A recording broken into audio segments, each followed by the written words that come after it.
आज आपण ध्वनीचे प्रसारण हा घटक अभ्यासणार आहोत। याच्यामध्ये आपण एक कृती करणार आहोत। ज्या कृतीमध्ये हे आपल्याकडे दोन बलून आहेत। एक बलून मध्ये हवा भरलेली आहे आणि दुसऱ्या बलून मध्ये पाणी भरलेलं आहे।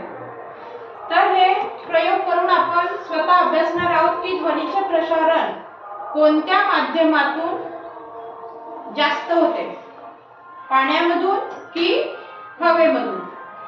या इकडे श्रावणी आणि नैना। नैनाच्या कानाजवळ आपण हा बलून ठेवूया।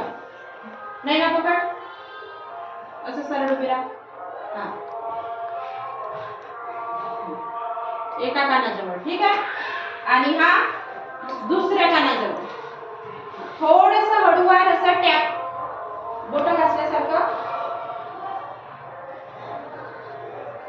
कोणत्या बलून मधून स्पष्ट आवाज येत आहे? पाणीवाल्या येत आहे का? जोरात सांग। इला या बलून मधून स्पष्ट आवाज ऐकू येत आहे। आता तू कर श्रावणी। हा पकडून घ्यायचा।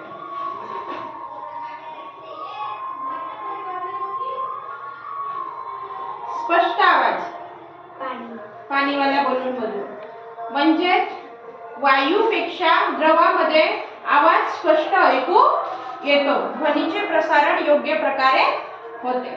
धन्यवाद।